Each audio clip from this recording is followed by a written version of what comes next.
We got Otis coming up. Here's Otis. Wow, it's really good to be here. Yeah, it's really good to get out of that damn quarantine stuff. Yeah, it is. That quarantine stuff has been a little bit rough. I haven't seen you in a while, Otis. What you been doing? Well, not a whole lot. I see you've been reading those 50 Shades of Grey books again. Oh, yeah. I mean, when you're in quarantine, you gotta do something to kind of spice things up a little bit. Obviously, you've been snooping around my Kindle. Yeah, and I notice it's not the only battery-operated toy on your nightstand. Trying to put a little zing back into your love life, are you? I'll have you know my love life is like a Ferrari. Yeah, she doesn't know one of those either. Hey, Tim! What? Now that you're done rereading those books, can you put the batteries back into the remote control so I can watch television? I think we're going to need some new batteries for the remote control. But anyway, you know, that is what we're out here tonight to talk about, is that 50 Shades of Grey. I don't think they care. What do you mean you don't think they care? How many of you never read the books, never saw the movie? Raise your hand. Well, not very many. Most people have done that. I never read the books and I never saw the movie. You never did? No. What's it about? What's it about? I asked you first. The main character is Anna, and Anna's 21 years of age, and she's a virgin. Oh yeah, so the author loses credibility right from the start. There can be 21-year-old virgins, not Pueblo. All right, maybe not in Pueblo, but perhaps in Springs, you know. But what I liked about the book, Otis, is it's a book about romance and love and relationships and sex and bondage and toys. Well, yeah, and it should come with a warning label. A warning label? Yeah, batteries not included. You know, the thing about this, Otis, is that the books were written for people with human feelings and human emotions and stuff. And it's no wonder you don't understand it. You're made out of wood. What could you possibly know about sex? You ever hear of morning wood? Yeah, I have heard of morning wood. You ever see a woodpecker? You know, I don't think I have ever seen a woodpecker. Would you like to see one? No. No. Are you sure? Because once you go wood, you don't go back. I see. Yeah, wood is a new plant. It is. Yeah, so is orange. Oh, okay, I got the bases covered. It looks like it. Anyway, the other main character, for those of you that don't know anything about it, is Christian Grey. And Christian Grey is a dom. He's a who? He's a dom. What's that? Well, I guess you'd say a dom is someone who likes to have his way, especially in the bedroom. And if Anna does anything disrespectful in any way, like roll her eyes at him, he gets a twitchy palm. A twitchy palm? Yeah, because he wants to give her a spanking. Oh, you gotta be kidding me. Otis, are you rolling your eyes at me? Oh no, now she's gonna twitchy palm. No, she's fisting me. I am not fisting you, Otis. Otis, I have to put my fist up there. Maybe you could just use two fingers. I could do it. I'm afraid I have to use my entire fist. How about some of that there KY jelly? Oh, Otis, I think I need a safe word. You need a safe word. Yeah. Okay, your safe word is Peter Piper. I can't see it. Well, then my fist stays where it is. I am a little bit surprised that you're so curious about the books. Is there a particular reason why? It's called research. Research. Yeah, I'm gonna write my own best-selling trilogy. You are? Yeah, it's gonna be called 50 Trees of Shade. 50 Trees of Shade. It's gonna be a double biography. Oh, that sounds like a really good thing. So tell us, how's it gonna start? It's gonna start out with my dad. He was a naughty pine. A naughty pine. Yeah. Okay. And how did your dad and your mom meet? One day, Dad was looking for a little ash. I see, and I suppose your mother is an ash. No, she's a beech. Don't really see what this has to do with 50 Shades. You remember Anna? Yeah, I remember Anna. 21 years of age and a virgin. Not compatible. We already established that. Mom was a virgin too. She was. Yes, she was born in a virgin forest. In the state of Virginia. You don't get any more virgin than that. No, I don't suppose you probably do. I think we're all on pins and needles wondering what happened when your mom and your dad met. My dad said, I don't make wood. I do it hard. It's on hard wood. I see. And they did this so hard, his limbs started to shake. Oh my goodness. Cylinders went flying all over the place. Oh no. His nuts fell off. His nuts fell off right on the ground. Oh my goodness. That's terrible.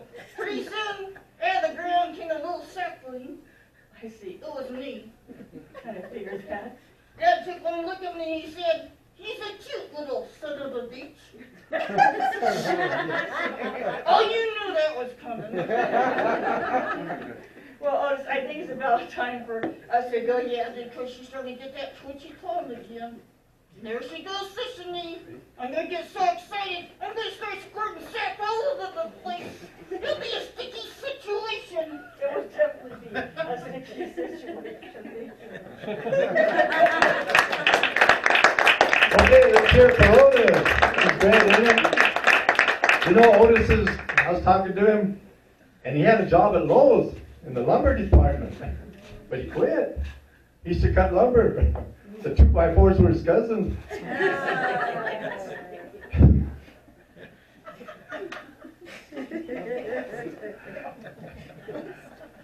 Anyway.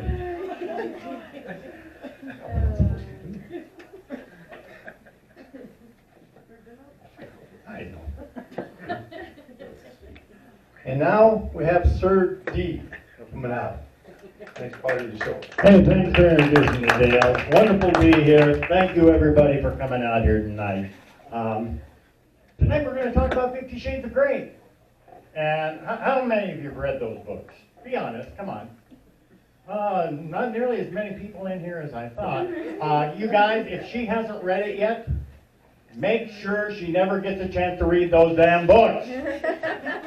They put crazy ideas in a woman's head. I'm not kidding you. And it leads to all kinds of trouble.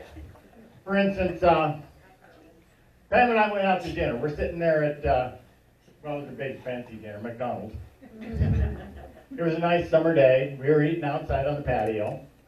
And we're just sitting there eating, and right next to us at the next table was a young gentleman, very nice looking, probably in his 30s. And he had a little boy with him. We assumed it was his son. And we just looked at each other, you know, how domestic, how nice, what a great father. And all of a sudden, he reached over and he grabbed his little boy and threw him over his knee and started spanking him. And Pam and I were just caught totally off guard. And we gave him a strange look, and he looked at, oh, that's okay. You see, he threw his French fries on the ground. Pam looked at him, looked at me, picked up her French fries and threw them on the ground. That's what Shades of Grey will do to your women. I kid you not, I kid you not. Nope. Now, you met Otis, Pam's ventriloquist dummy. This is the fact, 46 years ago, when we met, we were both ventriloquists. I had a little dummy by the name of Jerry, and Pam had a little dummy by the name of Otis, and that's kind of what brought us together. But as the years progressed, Pam excelled as a ventriloquist. So I quit doing ventriloquism so that her stars could shine. Until more recently. More recently, she finally decided to let me get a doll again. This time I got a girl. Can't blame me. Her name is Ethel. Well, that's her middle name. I call her by her middle name, Ethel. She's polyethylene. You gotta blow her up to use her. I call that foreplay. And I noticed, you know, I'm not gonna ask how many guys have a Ethel doll, because you don't want to advertise it, but I'm sure you've noticed they put that little nozzle for blowing her up right back here on the back of the neck. And I'm thinking, where is your creativity? I can think of a much better place to put that nozzle. But I'm told it's because they're an interracial model, and everybody knows that a black man won't put his face down there. And that's not racist, that's just fact. I've told that in audiences where there were black folk, and they just shake their head, yeah.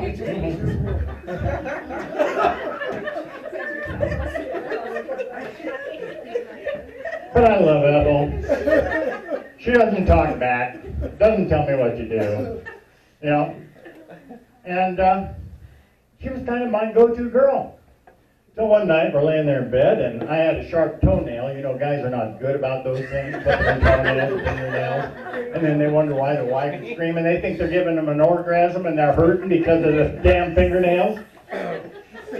I saw a couple ladies pointing fingers there.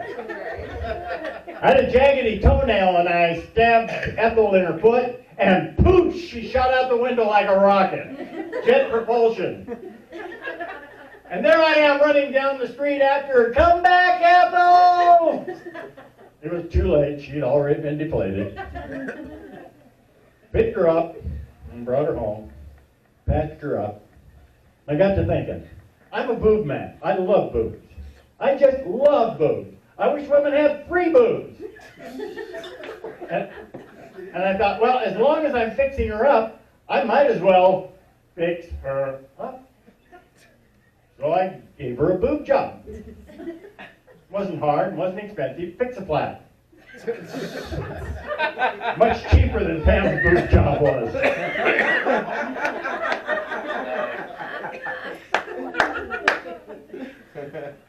And then, to make sure she didn't fly out the window again, I filled her up with water, warm water. I mean, it makes sense. The human body is 70% water. So I filled her up with water. And that was cool, made her very lifelike. And I'm getting really excited, you know, big new boobs and warm and all this. And I thought, we're going to get modern. So I pierced her clit. Yeah, now she's a squirter. You got it. Oh, good old Ethel. Bitch got pregnant. Anybody need some balloons? They come in all colors. She gets around. Truth be told, we were both ventriloquists. We've been married now as of last month for 46 years.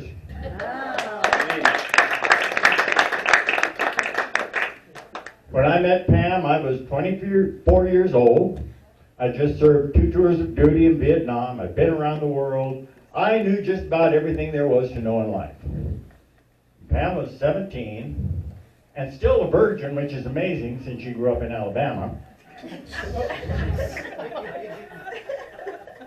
And she was so shy and innocent. I swear to God, she thought that a hand job was a manicure. I had to teach her everything when we got married. She was a good learner, quick learner, although, you know, I'll never forget the first time I took her head, you know, and you guys have been there, you start gradually pushing that head downward, and her eyes are getting bigger and bigger and bigger, and she's like, oh my God, is this safe? And I said, honey, just go with it. I think it's a natural instinct. She caught on right away. But after about a week of that one night, she asked me, she said, honey, how many calories are there in semen? I said, Pam, as long as you swallow, I don't care how fast.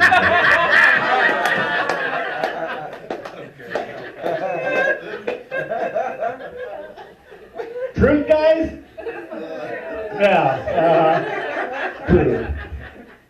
Yep, absolute truth.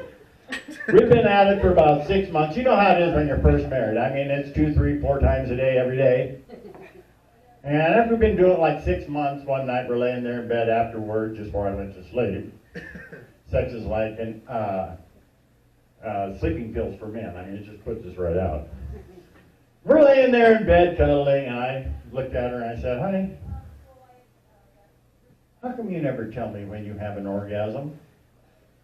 And she looked at me with those sweet, innocent 17-year-old eyes and said, what's an orgasm? And I'm like, we've been married and doing this stuff for 6 months and this poor girl has never had an orgasm? Oh, well. I'm a man. You know how we are. It's all about us. But she's learned and she's developed and she's come a long ways over the years. In fact, a couple months ago we were having a little fun one night and I asked her the same question. I said, honey, how come you never tell me when you orgasm? And she said, well, I don't want to wake you up.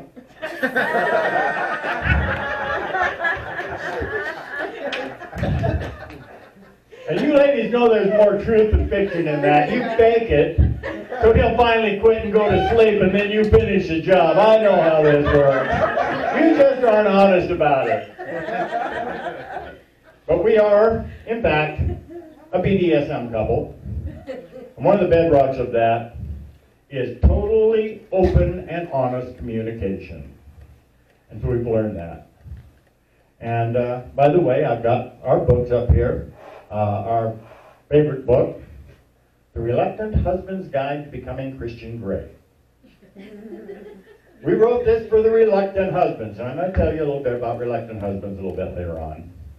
It includes the 2 things necessary to get a man involved in a book: pictures and humor. And then I have a couple other books that I've written. Mostly I write military history. I've got 83 military history books in publication right now. These are the only 3 kinky ones I've done. Yep. People say, oh, and I might add, David was going to auction off my Bronco blanket. Actually, that's covering up some good toys and tools from the lifestyle. We brought a display along tonight, so when the show is over, stick around, drink up, pay out lots of money and support the DAV, and we'll be able to show you some things, and if you're curious, we'll be able to answer your questions. Anyway. He's like, no.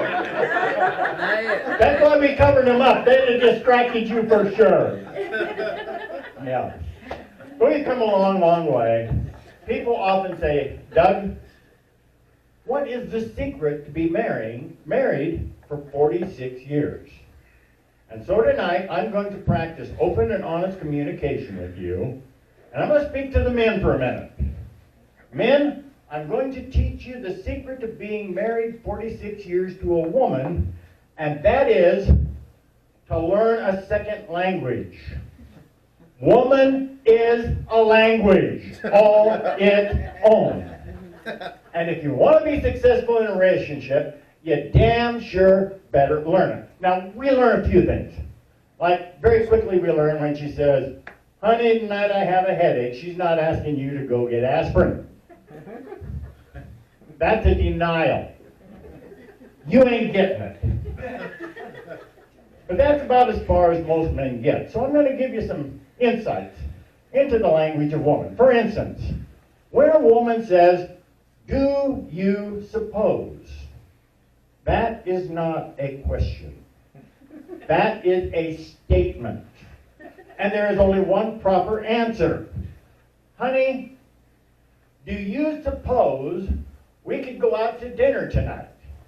Properly translated from woman, that's, dear, I'm tired, I ain't cooking dinner, you better fucking take me out. But she says it politely. And so the answer is, yes, dear. Dear, could we maybe take a cruise this summer? No sense squeezing your wallet, she's gonna get it. So that's do you suppose. But for your information, do you suppose is totally different from I suppose I should. When a woman says, I suppose I should, that is an invitation to you to volunteer. Am I speaking the truth? Amen. Yeah.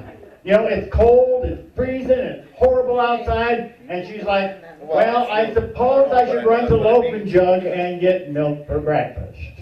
And that's when you say, no, dear, that's okay.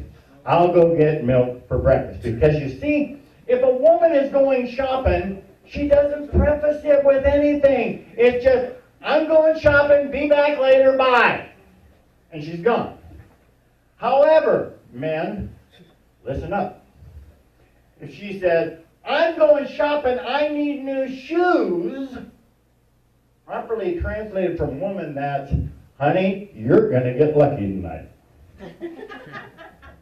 You know what I'm talking about. I see that, yeah. There is something about new shoes that are an aphrodisiac for women. That's why our closet is piled this high with new shoes. Some she'll never wear again in her whole life, but it's worth it. Absolutely worth it. Now, that's as opposed to when she says, honey, I'm going to ask you how many of you have heard this. Honey, if you play your cards right tonight, you just might get lucky. Have you heard that one before, guys? Oh, yeah. Properly translated, that means, let's see how many ways you can fuck this up. And being men, we generally do. I'll tell you, we're pretty open, okay? We're pretty damn open, and I just celebrated my 71st birthday last week. Yeah, I'm that old. And much to the chagrin of our kids, we're still doing it at 71. But yeah, we fuck it up. She said, honey, what's every guy's fantasy? Men don't ever answer that question. It is a trap question. It will get you in nothing but trouble. She said, honey, for your birthday, I'm going to give you the opportunity to experience a three-way. And I'm going, is this some kind of trap? Do I dare say anything?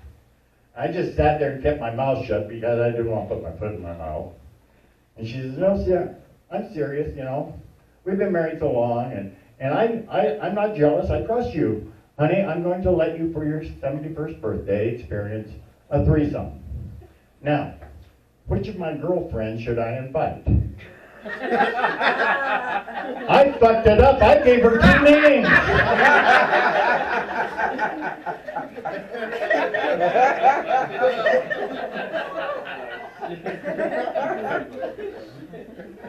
If your wife or girlfriend offers to let you have a threesome, make sure one of the names you give her is hers.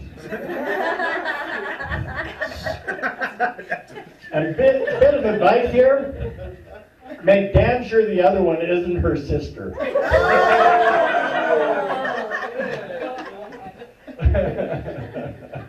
That's capital punishment for that. Capital punishment. You know, and then there's that damn trick question that we all hear and we hate it. Honey, does this dress make my ass look big? No, dear. You know, when I was younger, I tried to be original. And she'd say, does this dress make my ass look big? And I'd say, honey, I like big butts and I cannot lie. I thought I was being cute. All she heard was, yes, dear, you have a big ass. No, dear, I love your ass. I love your ass. It's great. It's wonderful. Don't placate me. You can't win. Seriously, honey, I'm being honest. I love your ass. No, no, no. This dress makes my ass look big, doesn't it? And that's when I do something stupid like saying, no, it's that good-looking woman at the end of the bar who makes your ass look big.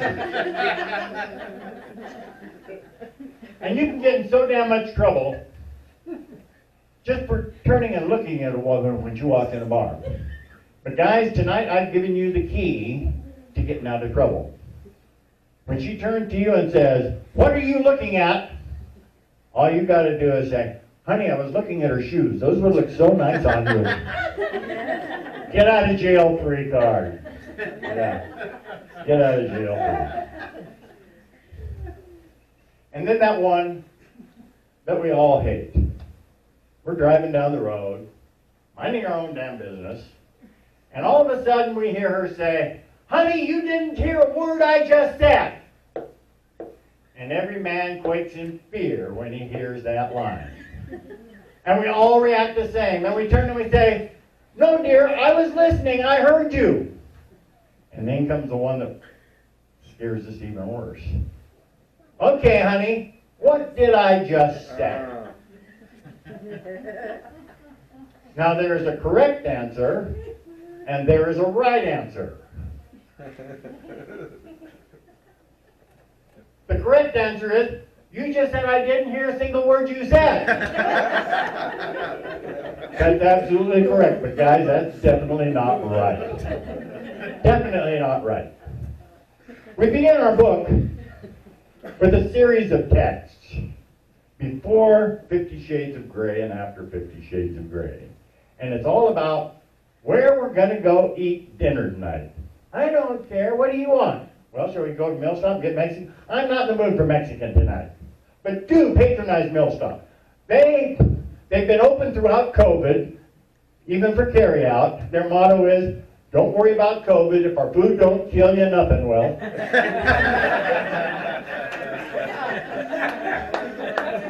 Dale's doing a quick burn in the back. And you go back and forth and back and forth and back and forth. Guys, here's how you get out of it. You walk into the house and you look at her and you say, honey, guess where I'm taking you to dinner tonight? And then take her to the first place that she guesses. Get you out of it every single time. Without a doubt. Now, it's tough getting older, because as you get older, things don't work the way they used to. And, once the kids were gone, and Pam was bored, and she starts reading those damn books, and all that, she starts getting these ideas. But being a grandma, she's trying to be prim and proper. One day she's, honey, tonight I want to know you in the biblical sense. And I just quoted scripture right back at her. The spirit is willing, but the flesh is weak.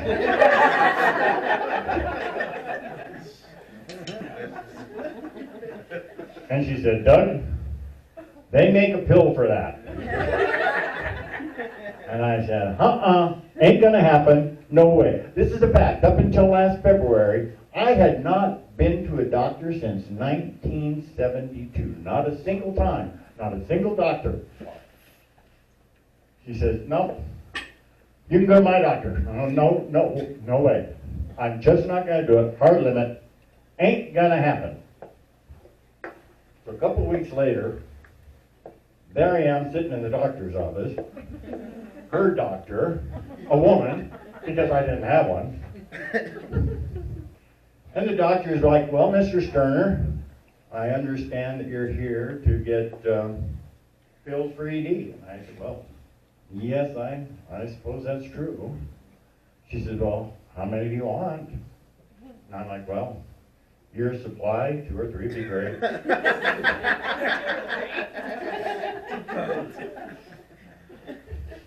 That one in the spring is pretty good. And she looked at Pam. Yeah, Pam was there. Pam went along to make sure I wouldn't chicken out. So she looked at Pam, and Pam looked at her, and guys, I'm going to tell you, women hate each other. They hate each other with a passion. Put 2 women in a room, for 5 minutes and they'll have a fight. But put 2 women in the room and a man, and they'll lock eyes and gang up on the man every single time. And I walked out of that doctor's office with this great big bottle of 100 milligram Viagra. I mean, that thing was huge. So I waited a couple of weeks till things died down. Pam was at work. I went and I found that bottle and I took and poured about 3/4 of it into a big bucket, took a hammer and started crushing it into powder, went out, threw it around. That summer our grass grew taller and straighter. And all the birds in the neighborhood had hard peppers for 2 weeks. Good old Viagra. And then she said, honey, I want you to read these 50 Shades of Grey. And I said, I ain't gonna do it. Ain't gonna happen. Absolutely no way. Hard limit. Not gonna happen. So I'm laying there in bed one night. Pam walks down to the bedroom. She's got a book in her hand. She throws it at, damn near hit Ethel in the head. I said, no! So I get up to about page 16. And it was getting harder and harder to read that book. It was hers. All the pages were stuck together. And there's some kinky ass shit in those books. I mean, like anal beads. I thought anal beads was just another word for dingleberries. Hey, I didn't know this stuff!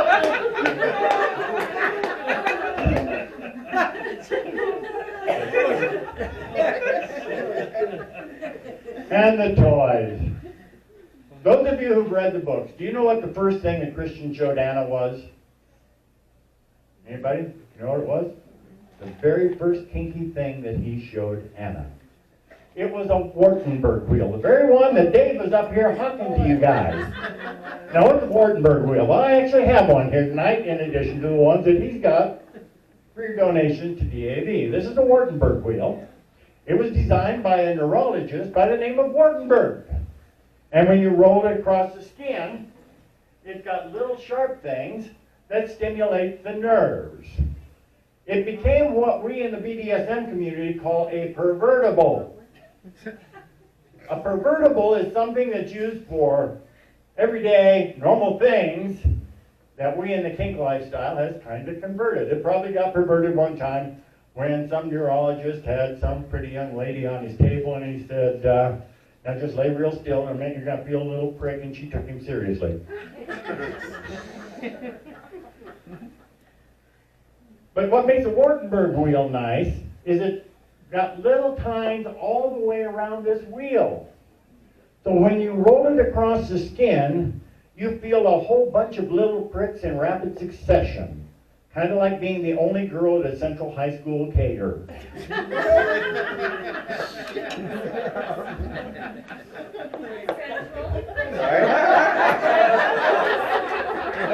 That one took a minute.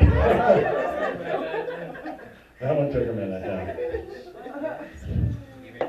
But she was so into this stuff. And really, truth is, I wanted nothing in the world to do with this stuff at all. I'm old school.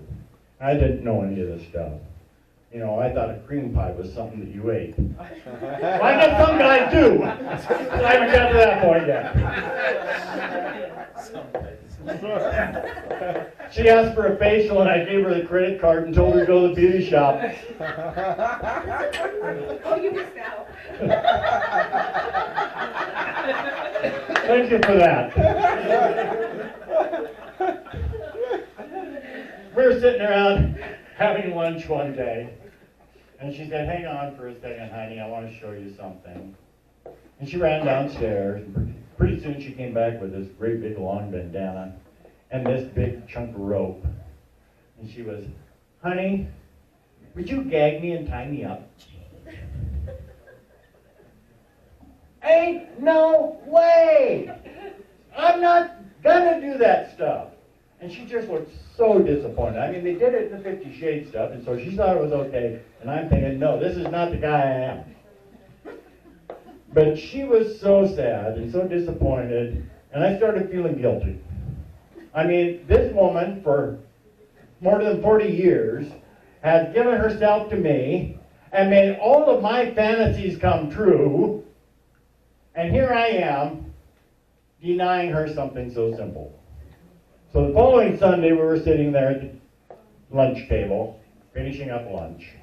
And when we finished up, I looked over at Pam and I said, honey, have you still got that bandana and that rope downstairs? And her eyes lit up, and she was downstairs and back up with that bandana and that rope so quick, I could not believe it. And guys, I did it. Wasn't that bad, but I did it. In fact, to be honest with you, that was the first time in 40 years I've been able to enjoy a Bronco game in peace and quiet.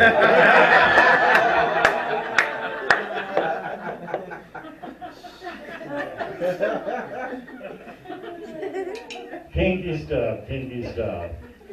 Good old 50 Shades of Grey. But you know, everything with BDSM is all safe. Well, not necessarily safe, but risk awareness. And it has its medical sides. I've talked to a lot of my veteran friends about it because it's very helpful with PTSD and things like that. But things are done safe. For instance, safe words. How many of you have a safe word? Come on, be honest. We're all adults here. Only one? What's your safe word, Dave? Bananas. Bananas. Okay, anybody else want to get brave and tell me what your safe word is? Nobody? It's a group with no limit. Okay. Pam, because, you know, we were just playing around in our early days, it was green olives. Fact of the matter is, when you start taking kink serious, there are only two safe words, yellow and red. We call it the stoplight system. Yellow, slow down. Red, stop. There's no green in there because if she's saying green, she's telling you what to do. We call that topping from the bottom. And the reason we use those is because they are universal, not just across America, but around the world. You can go to any dungeon, any place in the world, and yellow and red are recognized as the safe words. I say that's universal except one place, Walsenburg, Colorado. Well, the safe word is, stop or I'll tell Mom.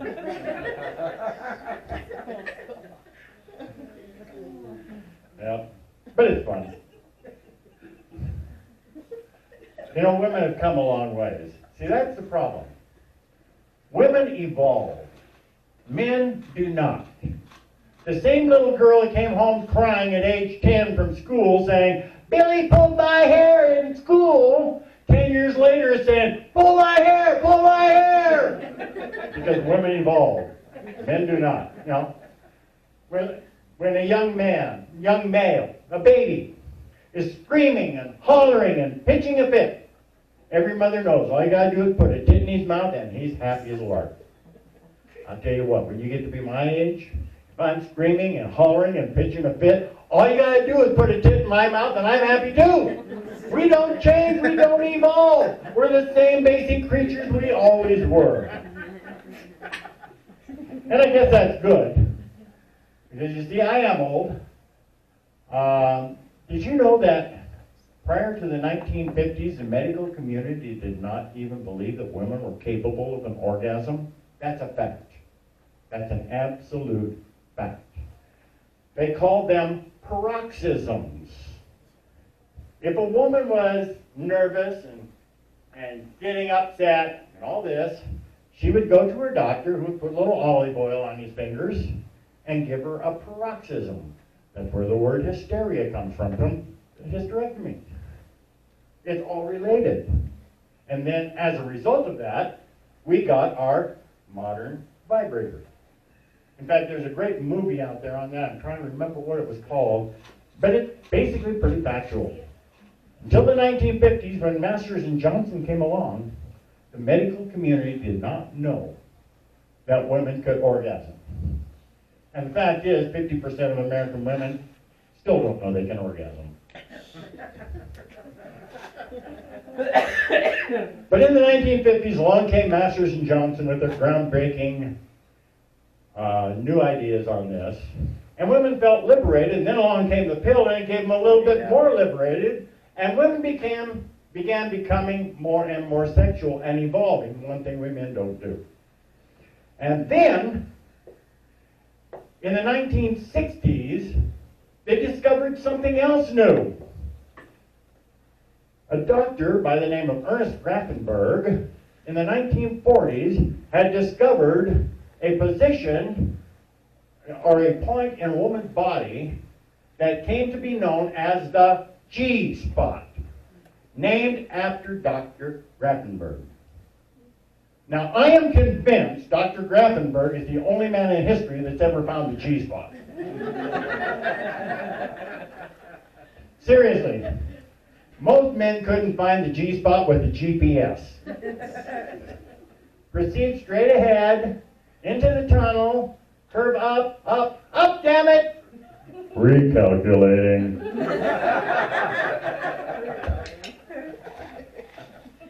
So women got all excited about the G-spot, orgasms, and men felt a little bit threatened with all this new sexual liberation among their partners.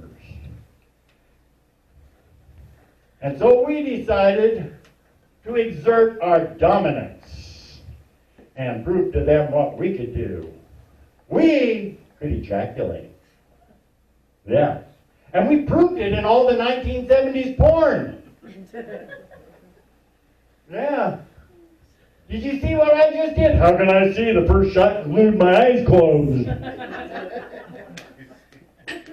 But again, women evolved. And they decided, men can do it, so can we. How many squirters have I got here? Come on, be honest. Be honest. How many squirters do you got? It wasn't enough for men to ejaculate. Women had to come up with squirting. Properly translated from woman, that is properly translated as golden showers. And now I know who the squirters are in this room, because when I said that, you gave me a dirty look. It's not pee, it's not pee. I tasted it and it's not... Oh my God. It's not. No, they say. It's clear and it's odorless. In Pueblo, we call that a diluted UA.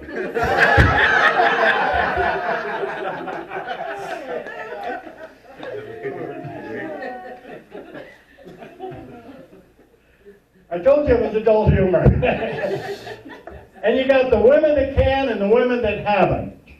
And you always know the women that can because they have to load it over the women who haven't. Oh my God, you should have seen me last night. I soaked the sheets. And I'm thinking, this is the same woman that for 50 years has bitched about that little tiny wet spot in the middle of the bed. And so all these women that have never squirted, all of a sudden want to squirt.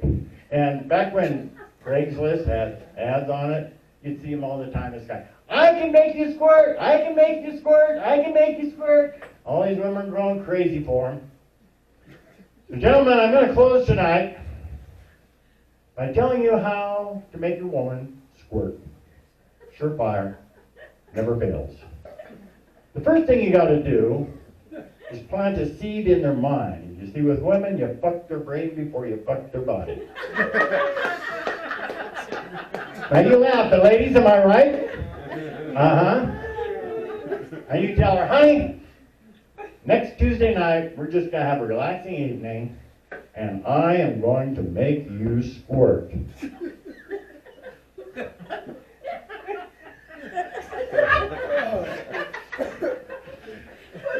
I feel like I'm helping some relationships along. So Tuesday night after dinner, you get up, it doesn't matter what she puts on, that doesn't matter. You take her out to the car and say, honey, we're going to go for a nice romantic drive. And as you pull out of the driveway, you drive down the road a couple blocks to your first loaf and jug. And go in and get the biggest iced tea that they have. You come back to the car, and then you just drive around out to the reservoir, down to the kayak course, out to the nature center. Drive around until she finishes drinking her iced tea. And when she's done, you point the car home, pull into the driveway, grab her around, take her by the arm, drag her straight into the bedroom, past the bathroom, rip her panties off, tickle her, and I guarantee you she'll squirt. Thank you very much.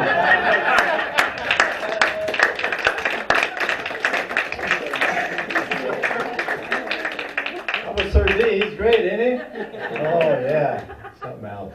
I think you're 71 years old, you said? Yeah, he's 71 years old. He's still young at heart. Well, he reads at a 4th grade level.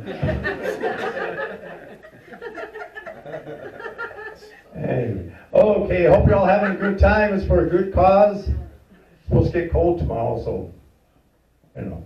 And now, for our headliner, here she is. Wow, that guy's something else, ain't he? Wow. So, what y'all think of the show so far? Good? Yeah? Awesome. Dale's amazing, isn't he? He's going to actually come out and sit with his daughter, I think, and Jennifer, and Phyllis and stuff. Yeah, go sit down. Yeah, have a good time. Y'all give it up for him. He did a great job. He was amazing. What did y'all think of Doug? He grows on you after a while. Yeah, I love how he goes on and on about Ethel. I really tried to like Ethel, I did. But she has an inflated ego. And then when he talks about how he blows her up and he considers that foreplay, 46 years of marriage, I didn't even know he knew what foreplay was. Actually, I always thought he thought was foreplay. Yeah. Newsflash, guys, if you're doing it right, you don't have to spit on it.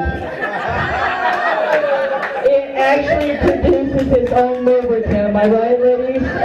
Yeah. You don't need your oogies down there. You just, no, not good. You know, and here's the thing, guys. You will spend a half an hour warming your car up. We'd just like you to spend a little bit of time warming us up, you know?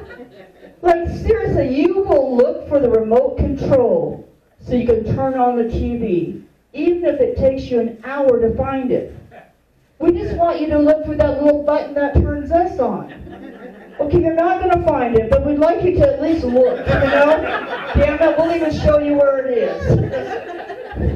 And for God's sakes, cut your fingernails. Seriously.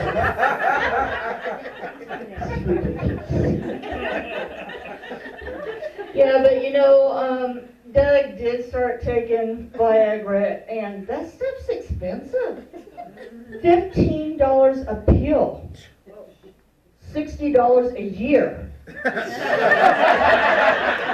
Okay, it's only $30 a year, but a girl can dream, damn it. She can dream, you know? And the other day I saw him, he was cutting it into fourths. And I said, I sure as hell hope you're not planning on having sex tonight. And he said, no, I just want to get my dick hard enough that when I pee, I don't pee on the floor. I thought, okay, that works for me. I can get on with that. I'm thinking now the next thing, we'll teach him how to shut the lid to the commode and change the roll of toilet paper, right? Baby steps, you know, just baby steps. And then there's Otis. He's something else, ain't he? Oh, man. And when he starts talking about Morningwood, I get a little bit nostalgic. Because I remember Morningwood. It was good. And there was afternoon wood. And there was the evening wood. And Well, see, here's the thing. When Doug and I were first married, you know, his dick was kind of like a mighty oak tree. Like standing tall, firm, and proud. I love that. After about 20 years, it was more like an aspen, kind of like a grayish white, you know, kind of flexible and everything. But it can still get the job done, you know what I'm saying? Now I think his dick is more like a Christmas tree. It's dead from the roots up. And two shriveled balls hanging out there. For what reason, I have no idea. It's just terrible. It's crazy. Really terrible. But you know, we're so glad we're getting to do this show in our hometown of Pueblo. We love Pueblo. We love our veterans, so we're so excited about being here at the DAV. And you know, a lot of people talk down about Pueblo, don't they? You know, they say it's like the worst city in the state of Colorado to live in. And I'm like, have you ever been to Aguilar? Right? And a lot of people say you're really successful if you make it to Denver. Well, we actually moved from Denver to Pueblo, so we could be closer to the state hospitals. Well, it makes attending those family reunions so much easier, you know? And the thing is that our family isn't just crazy, but they also married crazy people too. Like, for instance, our daughter married somebody just like her dad. True story. Just like her dad, believe it or not, his name is also Doug. Just like her dad, he is OCD. Unlike her dad, he is half black and half Korean. True. And she said, luckily it's the bottom half that's black and the top half that's Korean. So, according to her, he's a well-endowed genius. So. And it seems to be working really well for them, so that's really cool. So, I haven't gotten Doug a Valentine's Day present yet. Tomorrow's Valentine's. When you've been married for as long as we have, it's like, what the hell did I get him? You know, because his birthday was just a couple of weeks ago and stuff. Well, it turns out that my daughter's husband, my son-in-law, his birthday was in January. So I wanted to see, what did she get him? Maybe that might be a good idea. And so I talked to him. I said, so Doug, Lundeen, what did she get you? And he said, oh, it was amazing. She got me the best present ever, a label maker. Now, that is a great present for somebody with OCD. Because he told me excitedly how he had labeled the cupboards and the drawers, the box of pencils, and the box of pens. Because I don't know if you guys knew this or not, you can have interracial marriages. You cannot put pens and pencils together in the same box. No. Never. So when I heard how much fun he had with that, I said, that's what I'm going to get Doug for Valentine's Day. I'm going to get him a label maker. But he told me he couldn't have one. Evidently, white men aren't allowed to use labels. I know. That doesn't seem fair at all. But it's true, when we first got married, you know, we've been through a lot of different stages in our marriage. When we first got married, I was naive, I was, you know, a virgin, I was very, you know, easily embarrassed and all that sort of stuff. And then after a while, after a couple of kids, I became one of those MILFs, very confident, and I loved that stage. That was so amazing. Then got a little bit older, and I became one of those cougars.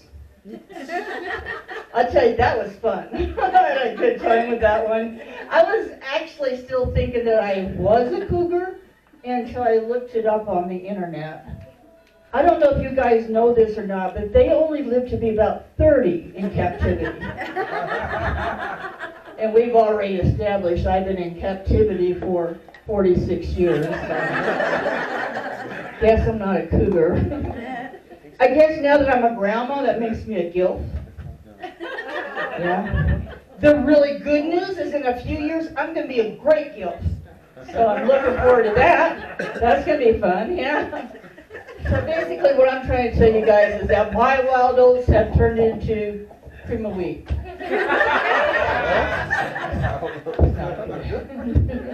I was looking at this gal here and she's telling him, she says, she couldn't have been married 46 years. Well, she looks like she's not a day over 50. Thank you. Thank you. So I'm going to tell you guys the truth. I was actually 4 when we got married. As he established, I'm from Alabama, so that was actually encouraged. But they never forgave me for marrying outside the family. And then I had to marry a Yankee. My husband's from Montana. I know, I didn't think anybody lived up there either. Well, he always tells me, now, Montana's a place where the men are men. I go, yeah, but the women are too. And the sheep are nervous. Which is the reason why they call it Montana. I don't know if you guys knew this or not. This is actually true. You cannot drive with a sheep in your truck unless you have a chaperone. I mean, kinky's okay, but, you know, hashtag sheep lives matter. Hashtag me too. So it is true, I recently had started rereading those 50 Shades of Grey, and I did have to download it onto my Kindle because I was trying to reread the books, and a lot of the pages were stuck together. Don't judge me. So I found out that if I downloaded on my Kindle, I could actually, and has some alcohol wipes right next to it, I could actually read as much as I wanted to. And that's been working really well for me. So just throwing that out there for you guys. So if you don't know what to get your woman for Valentine's Day, get her a Kindle and some alcohol wipes. I really would highly recommend that. But you know, our daughter had to come and stay with us for a little while, our adult daughter, and I found that 50 Shades Darker underneath her bed, and I showed it to Doug, and I said, Doug, what do you think this means? And he says, well, it explains why spankings never worked for her. Yeah, that does answer a lot of questions. But I got to the point in my life where my 4 favorite words are, your prescriptions are ready. I really love that. My favorite prescription is Ambien. Probably doing this on Ambien right now. Oh, you've seen Ambien, huh? Yeah, it's some good stuff. I'll tell you what, Ambien will cause you to do some things, and afterwards you'll have no memory you did them. It's really amazing, which I think explains the email that I got that said my ex was looking for me. I didn't remember having an ex. So it had to have been one of my Ambien moments. And I got to thinking, gosh, if I had an ex, then there was a time I was married to 2 guys at the same time. And that would make me a bigot. No, that's not the word. Married to 2 guys at the same time. That would make me ambidextrous. Because that would come in handy if you're married to 2 guys at the same time. Nobody's got time for that, you know. No, I think that'd make me stupid, and I'm not stupid, so. But my husband, he used to love ambient sex. Now, that's the sex that we would have between the time I took the Ambien and the time it knocked me out. Yeah, you know, right? He knows, he's like, oh, shit, I've been there. Oh, man. Did that explain why that horse was in your living room? No? Oh, man. Yeah, I know, right? My husband liked Ambien sex until one night when he couldn't find me. And after looking all over the apartment, we were in Virginia, he finally looked out the window and he saw me getting it on with a neighbor. Now, I didn't even know I liked women in that way. And I probably wouldn't have known it, but he recorded the whole thing. And you can get that on ambientsex.com/Pamela Sterner. It's $50. Gotta make money somehow. But because I have so much trouble with sleeping, my husband, for our anniversary last year, bought me one of those sleep number beds. And he said, I know what your sleep number is. And I said, yes, I do too. It's 2 Ambien and 4 shots of Jack. Yes. 4. Only 2 for you? No, Yeah. 2 for you? Oh, 4 for me. No. Yeah, that's when I found out that the Ambien, Jack, and Facebook don't go together well. You should not do that. No. Because when I logged on the next morning, 5 guys I didn't even know poked me. I didn't remember it. And all the sheep were missing from my farm. So he got me one of those sleep number beds. And he said, Pam, your sleep number is 1,500. And that's what the damn bed cost. So as soon as he got home, you got to do some assembly and everything like that. And he put in the numbers 6 and 9. And I said, what are you doing? He said, I wanted to see if half the bed would turn around. Which is a stupid idea. I don't want to sleep next to his feet. So anyway, after us adjusting a little bit, I finally found out that my sleep number was 10. And then I went to Arizona to visit our oldest daughter and her kids. And I came back, and guess what? Sleep number on my side of the bed had changed. Oh yeah. Yeah, I was pissed. I looked at it, and it was now 14, and I said, Doug, why is the sleep number on my side of the bed different now when I came back than it was when I left? And he said, well, Pam, you know my best friend Mike? I'm going, yes. Well, he and his wife got into an argument. We had this big king-size bed, so I said he could sleep over at our house. The guy thinks I'm stupid. Mike's sleep number is 9.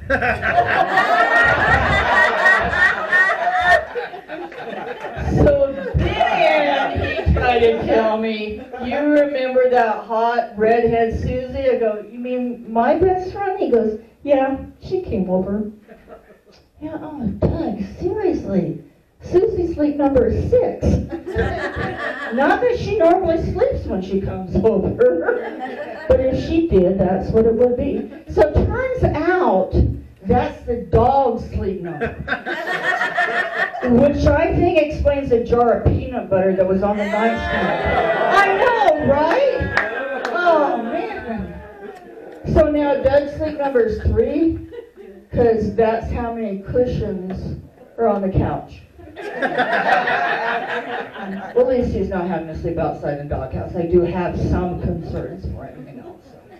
So. But now that Doug's taken that little blue wonder pill Viagra, one thing I noticed is that Ambien is also a little blue pill. So he said, hey, this is going to work out great. You take your little blue pill and I'll take my little blue pill. As long as you don't wake me up, we'll both be happy. But the next morning, my ass was killing me. I'll tell you what. Oh,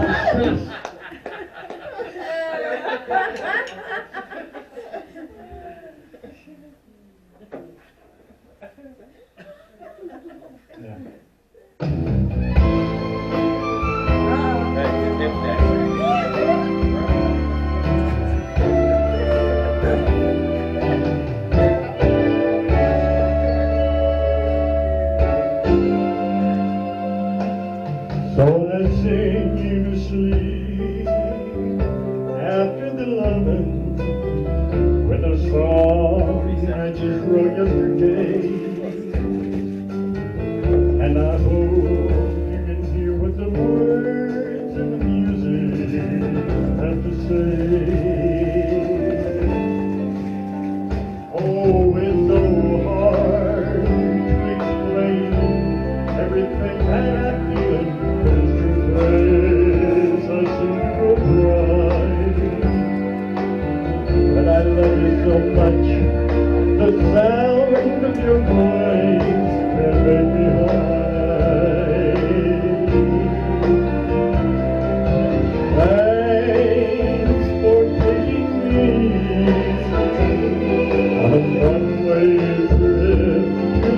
sun.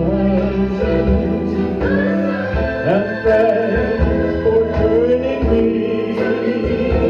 into someone. So I sing you to sleep after the loving I've brushed up the hair from your eyes and the smile on your face. It's so real it makes me wanna cry. Oh, and I know that my song isn't saying anything new.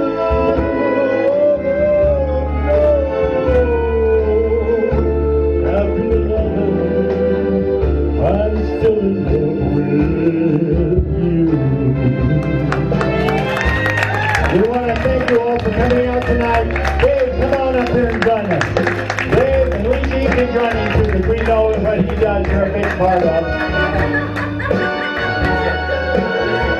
And I don't know if our caterers are still here, but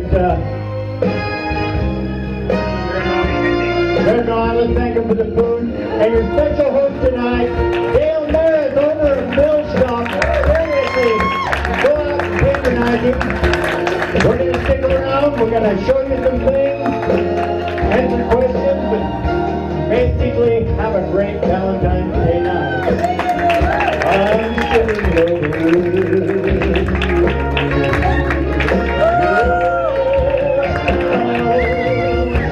After the loving, I'm still in love with you. Give her a kiss. After the loving, I'm still in love with you.